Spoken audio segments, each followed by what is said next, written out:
Uncertainty and regulation, that is the refrain today from America's CEOs. It's why they say they're not hiring. Many, like Bank of America's Brian Moynihan, are firing employees, in some cases by the thousands. Is that leadership, the kind needed to bring the jobless rate down from a staggering 9.1%? With us this morning is one of the nation's foremost experts on leadership. Sonnenfeld is the Senior Associate Dean at the Yale University School of Management. He's been recognized by Bloomberg Businessweek as one of the world's 10 most influential business school profs. Plus, he's an advisor to companies including GE, JP Morgan, and Yahoo. Jeff, good morning to you. Welcome to the Inside Track. Let's talk about leadership. Uncertainty and regulation. Does that sound like leadership to you? Well, the regulation obviously is a canard sometimes, the way it's used to explain the lack of spending and job growth, but sometimes there's some elements to it.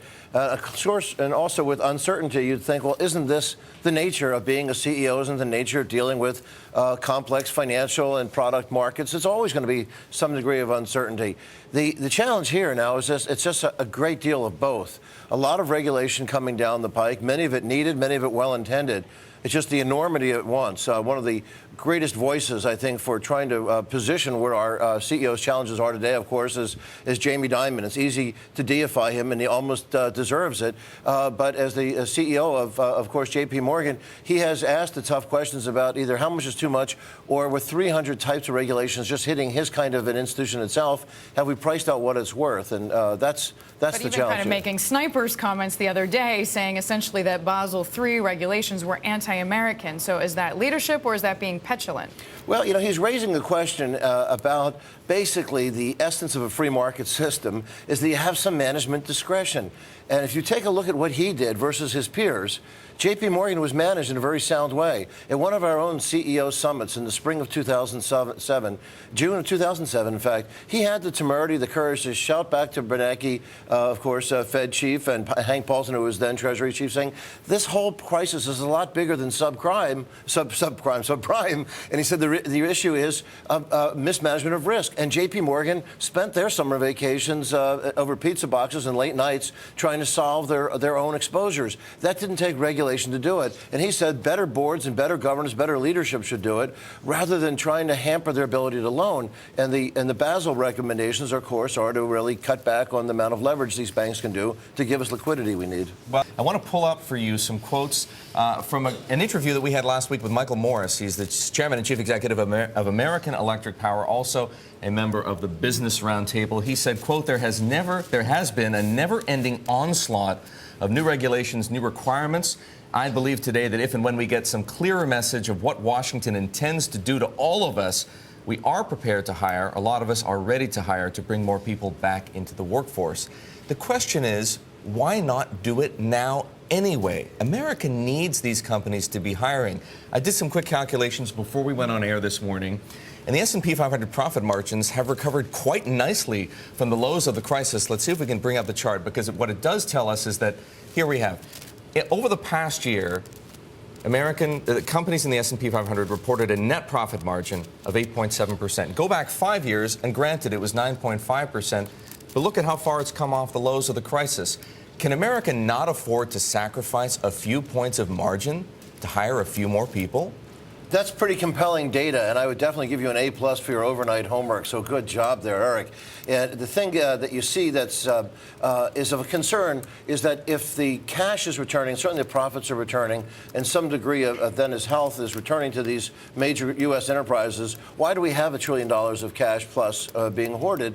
And surveying the CEOs as we do, we ask them, is the risk aversion yourself? Is it your management committee? Or is it very short-term oriented, highly nervous, risk-averse boards, expecting them to bash the boards? Guess what? They said we've met the enemy and it's us. Is that they themselves are nervous, especially they'll point to their own management committees, twice as many of them saying the problems are there. And they point to the fact that there was actually surging confidence in the business community last spring. This summer, the debt crisis, the threat of default, other kinds of nonsense coming out of D.C. is the political decision-making has cast a very almost self-destructive pallor over things. And they say the reason we're not investing, okay, a little bit we don't like the regulations, but a lot of it is sort of lack of demand, but even more than that, our own lack of confidence about where things are going. People like Mr. Morris, who you quote, and the Business Roundtable are just the voices we need. We've had a generation of CEOs silent for a while. We want them back in, not to be passive bystanders, be part of the dialogue of policymaking. Jeff, to your point earlier, though, I mean, part of a CEO's job is to lead through precarious times, right? Otherwise, we could all be CEO, and tomorrow. I mean, this is part of the job description. But I heard you say you feel like the enormity of all that's going on in the marketplace right now is bigger than at any other time. But you can't draw any parallels to past times and kind of give us an example of a past leader who's managed to overcome, I don't know, political instability, regulation, uncertainty, and volatile markets. Well, if you take a look at the people that are doing it right presently, because there are historic figures of people who are sort of transcendently powerful and clear visionaries. Who is it today? It's Alan Coleman of DuPont. It's Andrew Liveris of Dow. Actually, two competitors, but they're both out there. Of course, Jamie Dimon. You mentioned Mr. Morris. Jeff Immelt of GE. People who are speaking clearly, directly. They're not reading off of cliches or public relation flak-driven scripts. In fact, they're engaging in public dialogue. Now, they've got to be hiring more, making some of these investments, but they're nervous right now, and they're trying to frame the issues. But I wouldn't say to a man, because I'm not sure that I can accuse them all of this. They continue to complain about Washington. You can't count on Washington to fix everybody's problems. If anything, if you look at Washington today, it's going to fix fewer problems, not more problems. Just get up and do it yourself, no? Certainly that we saw in 2008, it fixed a lot of problems. As much as we grouse and complain, I called together the titans of Wall Street, just little old me, on 24 hours notice. They all huddled into the Waldorf to try to figure out what do we do as Lehman collapsed, and everybody's solution was figuring out how the government can help. And people across stars and stripes of ideology, they know that government matters, whether or not it's for warfare or putting out fires or dealing with the financial backbone. However, sometimes a little bit of medicine is a good thing. Too much medicine is almost just as bad, and that's the challenge here. How do you get the right amount?